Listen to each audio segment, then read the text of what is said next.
아멘.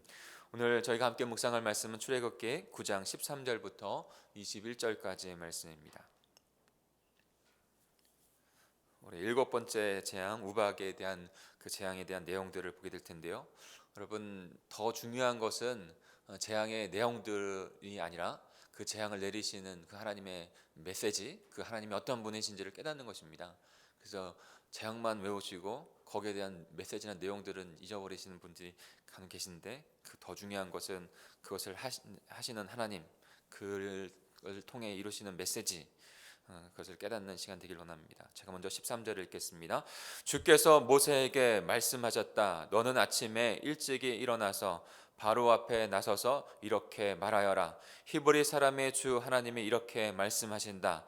나의 백성을 보내어라. 그들이 나에게 예배드리게 하여라. 이번에는 내가 나의 온갖 재앙을 너와 너의 신하들과 백성들에게 내려서 온 세상에 나와 같은 신이 없다는 것을 너희에게 알리겠다. 내가 팔을 뻗어서 무서운 질병으로 너와 너의 백성을 쳤다면 너는 이미 세상에서 사라졌을 것이다. 너에게 나의 능력을 보여주어 온 세상에 나의 이름을 널리 알리려고 내가 너를 남겨두었다. 그런데 너는 아직도 교만한 마음을 버리지 못하고 나의 백성을 내보내지 않는다. 그러므로 내일 이맘때에 내가 매우 큰 우박을 퍼부을 것이니 그처럼 큰 우박은 이집트 나라가 생길 때로부터 이제까지 한 번도 내린 적이 없다. 그러니 이제 너는 사람을 보내어 너의 집짐승과 들에 있는 모든 것을 안전한 곳으로 대피시켜라. 집 안으로 들어가지 않고 들에 남아 있는 사람이나 짐승은 모두 쏟아지는 우방에 맞아 죽을 것이다. 바로의 신하들 가운데서 주의 말씀을 두려워한 사람은 자기 종과 집짐승을 집 안으로 피하게 하였다. 같이 읽겠습니다. 그러나 주의 말씀을 마음에 두지 않는 사람은 자기 집과 집짐승을 그대로 내버려 두었다. 아멘. 다시 한번 쭉 묵상하시면서 오늘 나에게 살아계신 하나님께서 나에게 주신 살아있는 말씀은 무엇인지 찾는 묵상하는 시간을 갖겠습니다. 같이 묵상합니다.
오늘은 어떠한 말씀으로 하나님께서 여러분을 찾아와 주셨습니까?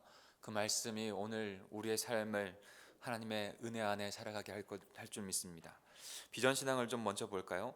비전신앙 아래 보면 죄는 죄악의 열매를 맺는다는 것입니다. 죄는 죄악의 열매를 맺는다. 에베소서 2장 3절입니다. 같이 읽겠습니다. 시작. 전에는 우리도 다 그 가운데서 우리 육체의 욕심을 따라 지내며 육체와 마음에 원하는 것을 하여 다른 이들과 같이 본질상 진노의 자녀였더니, 네, 본질상 진노의 자녀, 죄에 묶여 있는 자, 그것이 바로 인간의 그런 상태인 것이죠. 그런 죄된 존재, 죄악을 열매를 맺을 수밖에 없는 존재를 구원하시는 것, 그것이 바로 하나님의 구원의 역사입니다. 출애굽은 그것을 너무나도 이 세상 가운데 일어나는 구원의 역사, 그것을 잘 보여주고 있습니다. 어떠한 분이 어떻게 구원을 이루어 가시는가. 그래서 하나님의 나라는 모든 하나님의 주권적 섭리 가운데 점점점 하나님의 백성들을 완성해가고 구원해가는 그런 점점점 성취되어지는 일을 우리에게 보여주고 있는 것이죠. 그것이 하나님의 나라입니다. 출애굽의 역사는 그 놀라운 하나님의 나라의 역사를 우리들에게 너무나도 명확하게 증거해 주고 있습니다. 출애굽의 역사를 통해 우리는 하나님이 어떠한 분이신지, 그분이 어떠한 분이신지, 우리가 어떤 하나님 나라 백성이 되도록 우리를 이끌어 가시는지 분명하게 선포해 주고 있습니다.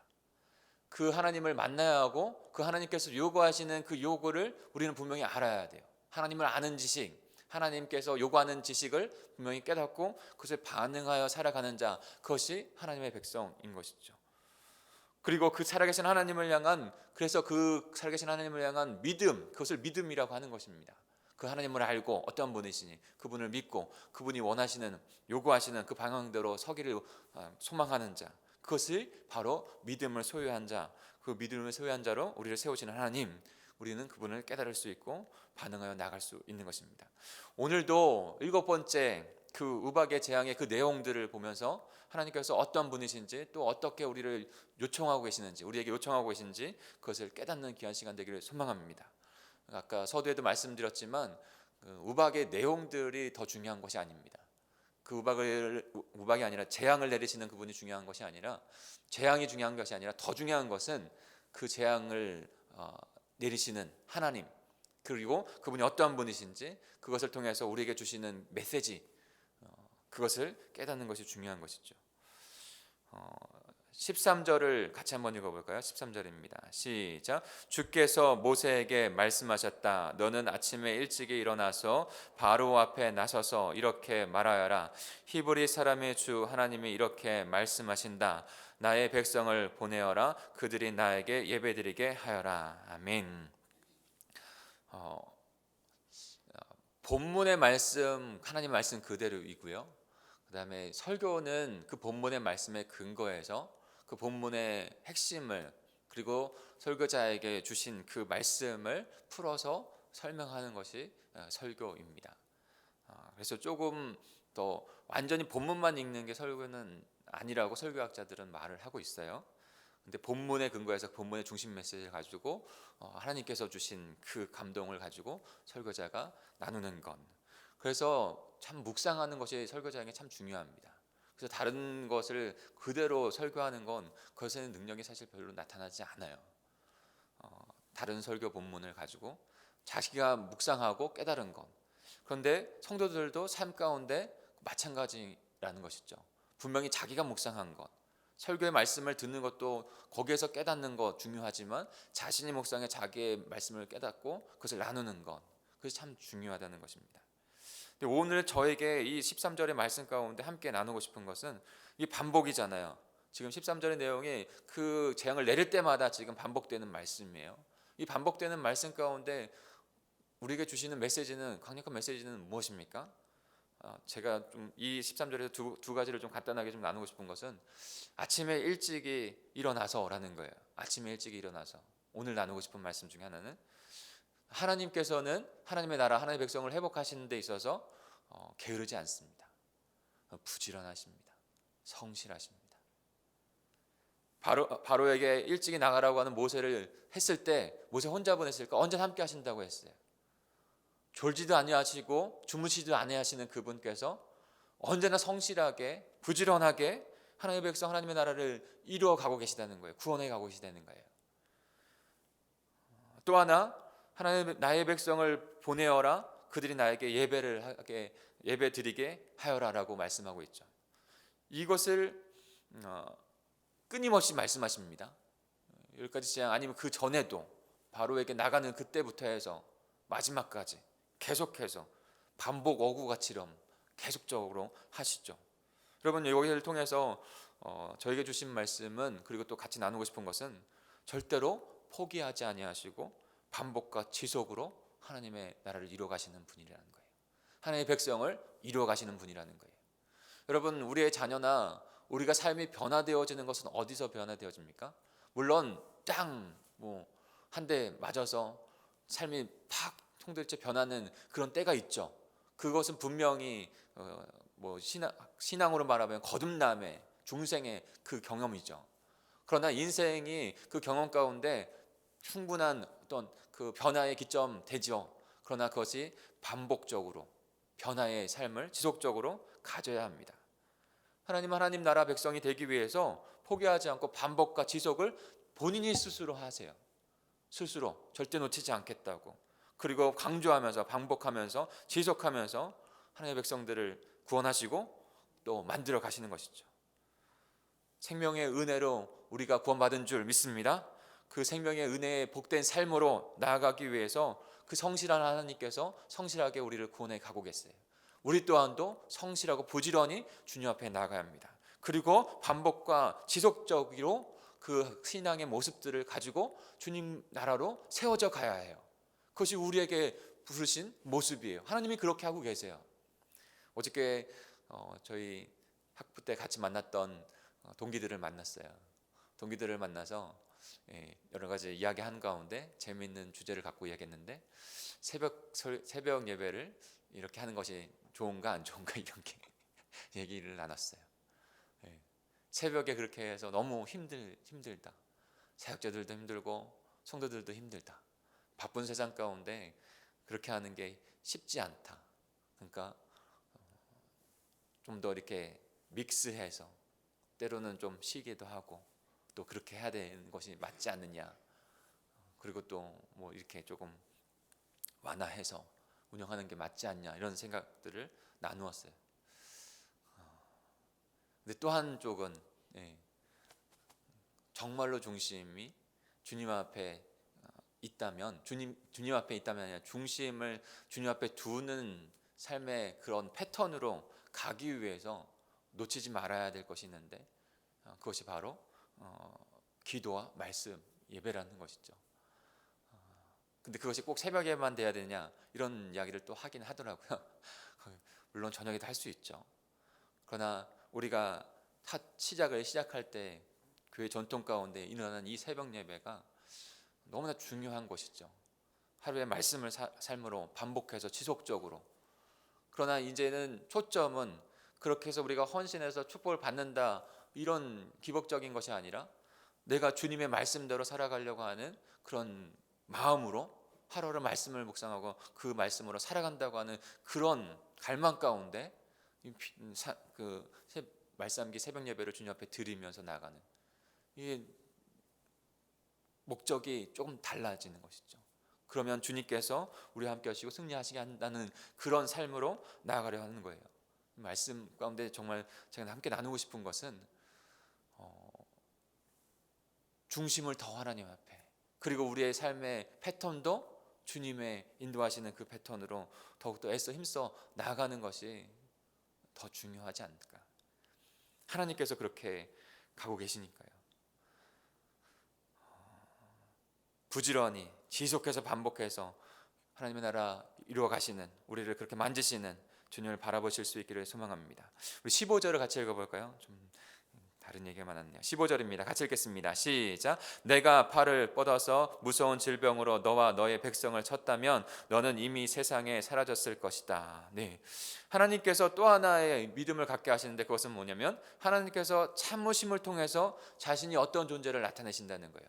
참으심을 통해서, 긍휼함을 베푸심을 통해서. 하나님께서 그 강박한 마음대로 그 어저께 묵상한 것처럼 무서운 질병을 가축에게 해서 다 가축을 죽이게 하는 것처럼 사람에게 그런 무서운 질병, 바이러스 같은 것들을 창궐하게 해서 재앙을 내렸다면 너희가 살아남을 자가 아무도 없었다라는 거예요. 하나님께서 그렇게 하지 않으신다는 거예요. 그런데 그렇게 하지 않은 이유가 16절에 있습니다. 너에게 나의 능력을 보여주어 온 세상에 나의 이름을 널리 알리려고 내가 너를 남겨두었다라는 거예요. 하나님께서 분명히 잘못된 자들을 심판하십니다. 그러나 심판이 마지막 최종 목적은 분명히 아니세요. 최종 목적은 하나님이 어떤 분인지를 알리고 그 구원으로 이끌어가는 여정 가운데 그들을 세우려고 하는 것이죠. 이집트를 그냥 멸망하게 하려고 지금 출애굽을 하고 계신 것인가요? 아니요. 이집트도 하나님이 어떤 분이신지 이 세상 가운데 선포하기 위해서 하시는 것이에요. 그래서 그 바로와 그 백성들을 남겨두고 마지막까지 지금 이집트 나라가 있잖아요. 그걸 완전히 멸망시키지 않았잖아요. 이유는 무엇입니까? 그런 역사들을 그들이 스스로 하나님이 어떤 분이신지, 그래서 하나님을 알리고 그 하나님 앞에 나오게 하는 일 때문에 하나님께서 또한도 참으시고 인내하신다는 거예요. 그러나 하나님께서는 또한도 심판을 통해서도 자신이 어떠한 분이신지 너무나도 분명하게 알리시는 분이십니다. 그리고 하나님을 인식하고 하나님께 돌아오기를 하나님 원하시는 분이세요. 우리 14절 말씀을 같이 읽어볼까요? 14절입니다. 시작. 이번에는 내가 나의 온갖 재앙을 너와 너의 신하들과 백성들에게 내려서 온 세상에 나와 같은 신이 없다는 것을 너희에게 알리겠다. 아멘. 온 세상에 나와 같은 신이 없다는 것을 하나님께서 분명히 알리시기를 원하세요. 왜냐하면 그 하나님을 아는 것이 구원이니까. 하나님을 알지 못하고 죄와 방종 가운데 멸망 가운데 있길 원하시는 것이 아니라 아브라함을 택하셔서 모세를 택하셔서 하나님이 어떠한 분이신지를 알리고 이스라엘 백성들을 통해서 그리고 그들을 다시 하나님 앞에 돌아오게 하는 역사를 하나님께서 지금 이루어가고 계신 것이에요. 마지막까지 강권적으로 하나님을 알게 하시는 것이죠. 그런데 그 강권적인 하나님의 심판을 통해서 아는 자는 그럼 누구인가? 라는 것을 우리는 또한 또 깨달아야 됩니다. 부드러운 마음이 아니라 강팍한 마음을 가진 자인 것이죠. 그래서 17절은 또 다른 말씀으로 우리에게 주고 있어요. 같이 읽어볼까요? 읽겠습니다. 시작. 그런데 너는 아직도 교만한 마음을 버리지 못하고 나의 백성을 내보내지 않는다라는 것입니다. 누가 강권적인 하나님을 알 수밖에 없습니까? 분명히 알아요. 둘 중에 하나로 아는 거예요. 하나는 구원받은 하나님, 나에게 은혜를 주신 하나님. 그리고 또 한 사람은 어떻게 합니까? 심판의 하나님으로 아는 거예요. 하나님은 분명히 선포하십니다. 자신의 존재를. 이 마지막 땅 가운데 분명히 더 그 보좌 앞에서 심판하심으로 알 거예요. 구원의 하나님이 될 것인가? 나에게 심판의 하나님이 될 것인가? 그런데 심판의 하나님으로도 분명히 하나님의 살아계심을 나타낸다는 것이죠. 그런데 누가 그런 강권적인 하나님을 알 수밖에 없는가? 마음이 교만한 사람이라는 거예요. 마음이 교만하여서 하나님을 대적하여도 괜찮다고 생각하는 사람에게 하나님의 그 강권적을 알을 주신다는 거예요. 하나님을 대적하고 살아남을 자가 한 명도 없다는 것을 하나님께서 알게 하시는 거예요. 그리고 그를 통해서 그 심판을 통해서 또 다른 영혼들이 주님을 향하여 주님이 어떤 존재인지 그리고 주님께 돌아와야만 한다는 것을 알게 하시는 것이죠. 하나님은 그 교만한 사람들의 마음 가운데 무서운 우박을 내리십니다. 우리 18절을 같이 읽어볼까요? 시작. 그러므로 내일 이맘때에 내가 매우 큰 우박을 퍼부을 것이니 그처럼 큰 우박은 이집트 나라에 생길 때부터 이제까지 한 번도 내린 적이 없다. 제가 한국에서는 우박이 손톱만 할까요? 굉장히 작잖아요. 손톱만 해도 굉장히 큰일이 날 텐데 굉장히 작아요. 근데 미국의 대륙이 크다 보니까 땅이 크다 보니까 우박도 크더라고요. 우박이 정말 주먹만 하고 더 큰 것도 봤어요. 한번 생각해 보세요. 주먹만한 그 돌덩이죠. 얼음덩어리가 저 하늘부터 정말 떨어진다고 생각해 보세요. 그 떨어지는 속도가 속도는 굉장한 것입니다. 근데 자동차를 이렇게 다 주차해 놨잖아요. 자동차에 그 유리가 다 유리를 뚫고 들어가요. 그래서 우박이 한번 쏟아지면 그 지역 일대가 한 마을이 아주 쑥대밭이 됩니다. 자동차 그 철판도 다 찌그러져 가지고요. 그래서 가장 바쁜 회사가 어딘지 아세요? 그런 딱 이게 되면 보험회사예요. 보험회사. 미국은 다 그것에 대한 하도 피해가 많으니까 보험을 다 들게 하거든요. 거기에 포함이 되어 있어요. 그러면 사람들이 그 조그만 기스만 나도 그것을 다 세요. 다 세가지고 신고하면 그 신고된 대로 저기 파손된당 돈이 나오는 거예요. 보험회사가 너무 바쁘죠. 정말로 무시무시합니다. 그런데 하나님께서 마음 먹으시고 그 우박을 떨어뜨리는 온 애굽 땅에 이집트 땅에 떨어뜨리면 그들은 무서워할 수밖에 없는 거예요. 하나님 말씀하신 대로 피하지 않는 사람들은 죽임을 당할 수밖에 없는 그런 심판을 지금 내리고 계신 것이죠. 왜요? 하나님은 하나님이시기에 교만한 마음을 꺾으시고 하나님의 주되심을 인정하도록 하나님을 알도록 하시는 것입니다. 그러나 하나님께서는 교만한 마음을 가지고 있는 바로와 이집트 사람들에게 또한 긍휼을 베푸세요. 미리 일어날 재앙을 예고하시고 대피하라고 말씀하십니다. 또한도 주시는 거예요. 하나님을 예수 그리스도를 우리의 구원주로 주셨죠. 그를 믿는 자에게 구원이 있고 그를 믿지 않는 자에게는 심판일 수밖에 없어요. 우리 19절부터 20절까지 읽을까요? 같이 읽습니다. 시작. 그러니 이제 너는 사람을 보내어 너의 집 짐승과 들에 있는 모든 것을 안전한 곳으로 대피시켜라. 집 안으로 들어가지 않고 들에 남아있는 사람이나 짐승은 모두 쏟아지는 우박에 맞아 죽을 것이다. 바로의 신하들 가운데서 주의 말씀을 두려워한 사람은 자기의 종과 집 짐승을 집 안으로 피하게 하였다. 네. 그런데 만왕왕이신 그 경고를 함에도 불구하고 하나님을 하나님으로 두려워하지 아니하는 것, 그것이 가장 큰 제약된 모습입니다. 하나님을 하나님으로 인정하지 아니하고 두려워하지 아니하고 경외하지 아니하는 것, 그렇게 한 사람들은요 그냥 하나님을 무시하는 거예요. 무시한 가운데 그 결론은 없느냐? 아니에요. 결론이 분명히 있어요. 구원이냐 심판이냐는 거예요. 21절입니다. 그러나 주의 말씀을 마음에 두지 않는 사람은 자기의 종과 집 짐승을 들에 그대로 내버려 두었다. 여전히 교만하여 하나님을 인정하지 못하고 두려워하지 않는 자, 그를 향하여 하나님은 반드시, 하나님은 고집 세신 분이세요. 여러분, 하나님보다 고집 센 사람은 없어요. 하나님은 고집 세신 분이세요. 그 교만한 마음을 반드시 꺾으십니다. 그리고 심판하십니다. 그것이 하나님의 나라를 이루어가는 하나님의 하나님 되심이에요. 그 하나님 되심을 인정하는 자는 구원을 받고 하나님 되심을 인정하지 않고 교만한 마음으로 꺾지 아니하는 자는 하나님께서 심판하셔서 하나님의 살아계심을 나타내시는 거예요. 사랑하는 성도 여러분, 말씀을 맺겠습니다. 하나님의 나라 이루어가시는 주권자 되십니다. 그 주권자 되시는 하나님을 향하여 하나님의 은혜 가운데만 반응하여 살아가는 저와 여러분이 되길 소망합니다. 신실하게 조금도 쉬지 아니하시고 그 하나님 지금도 우리를 구원으로 인도하고 계십니다. 저와 여러분도 그 하나님과 발맞춰서 깨어 있어서 부지런히 주님의 나라 되기를, 주님의 나라를 이뤄가기를 소망하시면서 나아가는 저와 여러분 되기를 원합니다. 근데 그분은 우리에게 피할 길도 주세요. 우리에게 구원의 하나님으로 다가오시기도 하십니다. 그 주님 인도하시는 그 뜻대로, 그 말씀 앞으로, 그 주님의 인도대로 때로는 아니라 우리의 마음 가운데 정말 중심에 그분을 경외하고 정말 하나님을 인정하고 두렵고 떨림으로 서서 그분을 인정하며 살아가는, 그래서 마음이 굳어서 교만한 마음 가운데 하나님을 대적하는 그 모습으로 서지 않는 평생의 복된 삶으로 살아가는 저와 여러분이 되기를 간절히 축복합니다.